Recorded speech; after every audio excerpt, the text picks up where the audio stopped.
Zoom mic check in the room. 1, 2, 3, 4. 1, 2, 3, 4.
All right, everyone. Welcome into our post-match press conference. If you're on the Zoom, please type your question into the chat as we're having a little bit of technical difficulties, and we will make sure that those questions get asked. Vlatko, we'll start in the room. Daniel? Just overall, your thoughts on the way that game played out between the two teams? Yeah, I thought it was a good game. I mean, two of the best teams in the league face each other. You're not going to see a lot of opportunities, a lot of chances. Obviously, both teams were very organized, very disciplined, committed to their shape. So I thought it was a good game. In some ways expected. I thought that we created some good opportunities to win the game, as always. But this time the ball just didn't bounce our way. But overall, happy with the performance of our team. Happy that we were able to stop one of the most dangerous attacking team in the league, and we'll learn a lot from. We'll learn some things from this game, especially from 60 to 90 minutes when we were a player up, just to see what is it we could have done different to win the game when we had that advantage. I was going to ask you about that stretch. I mean, normally teams, when they take that red card, they kind of bunker in and drop deep. They immediately subbed on two attackers. How much did that change the complexion of the game and force you guys to do something different? I mean, it's a good question because we did become just a little bit more aggressive. I guess we stepped up a little bit more aggressive. We pushed some of the players a little bit higher. But then when you have the three forwards in Rodman, Kouassi, and Gift Monday, I mean, you have to be very careful because if you look at the whole game, they had 11 transitional moments that were dangerous transition. 6 of them came from 60 to 90 minutes. So that was a pretty good indication, you know, when the informations were coming from the top that even though they're player down, it seems like we are relaxing a little bit, thinking like, okay, now this is our game, and that's when they give a little more and become more dangerous. So we had to calculate the whole time how much we can push without getting exposed. And I wanted to ask you about Temoa. She ends up not in the lineup. I mean, where is she?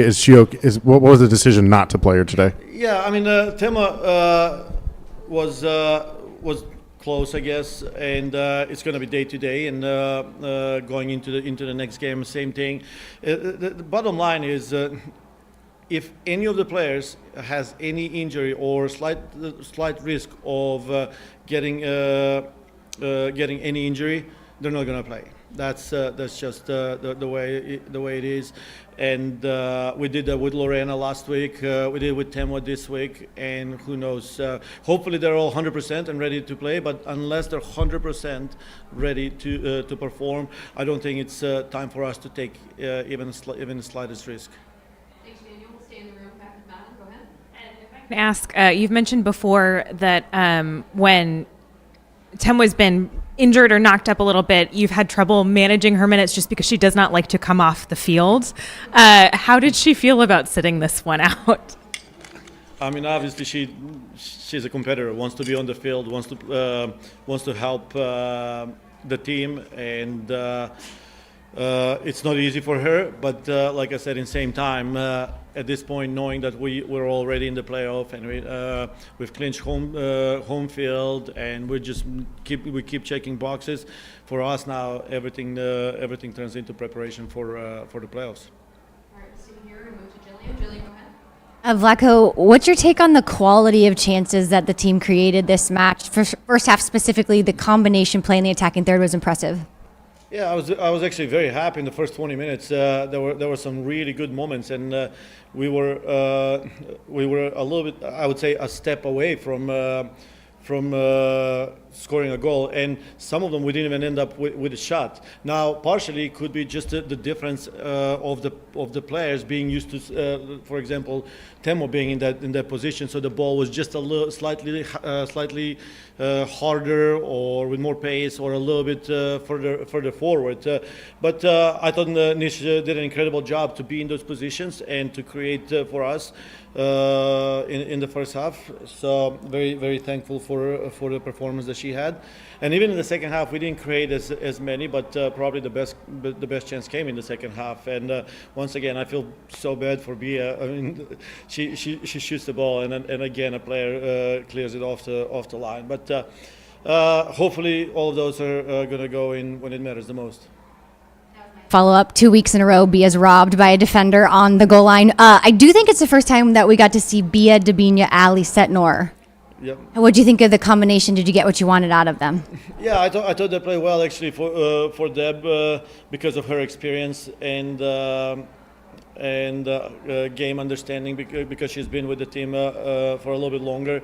We started her in the second half on the side and kept Ali as a 10, and as the game was going by and we felt like Ali was getting a little bit tired, we switched him so Deb can take a little more control of the game. All right, we're going to move to the Zoom. Esley Pellet with The Athletic has a question for you, Vlatko. Based on what you said about Temwa, what is your plan to fill the role going forward when she doesn't play? Who can step in to score for the squad, and how do you see the team adjusting tactically in her absence? Yeah, I mean, first, we've scored, 38 goals, and Temo has scored 12 of those. So there are players that can score goals. So we certainly trust Coop, Bia, Ali, Deb. Like there's so many players that can score goals. That's not something that we're worried about. We created today enough opportunities. The fact that we didn't score in one game, it's not something that we need to panic about. I mean, we played the best team in the league, next to us. So it's a game that was expectable, like I said, and I'm sure when the time comes, whether Temo plays or not, there will be someone that will score goals. For one more question and a follow-up, Chad, go ahead. Coach, you mentioned in the first half, few balls are just a little too far ahead of Nichelle that were played in. What do you think you did tactically in the second half to create more actual shots? Because there was only one single shot in the first half. Yes, I mean, I don't know the exact stat on how many shots, but I'm actually happy that we came close to take shots in those moments, because if we take shot in those moments, that's a legitimate goal scoring opportunity. But I can't tell you exactly what we could have done better, because I have to watch the game, and probably by Monday I'll know a lot more details and what we could have done better to create better goal scoring opportunity or take more shots. Awesome. Vlatko, thank you so much. We'll have a Thank you. pair of Thank you, players in everyone. here in just 1 second. I'll have Ali Setnor declare that.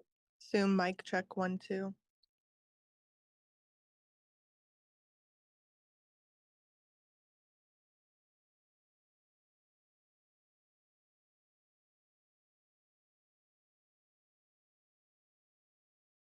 Zoom mic check 1, 2, 3, 4.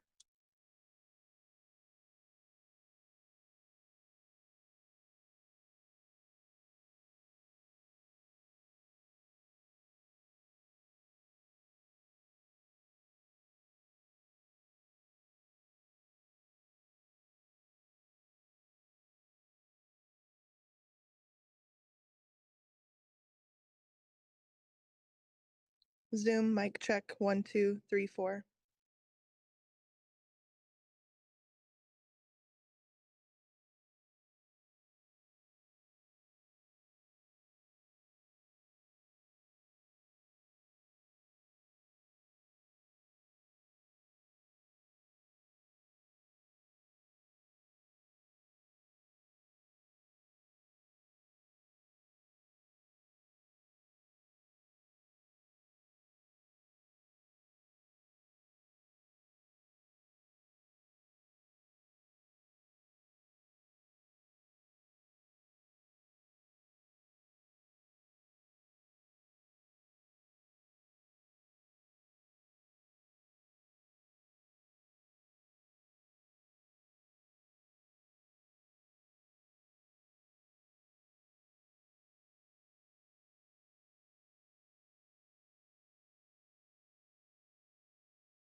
Welcome back.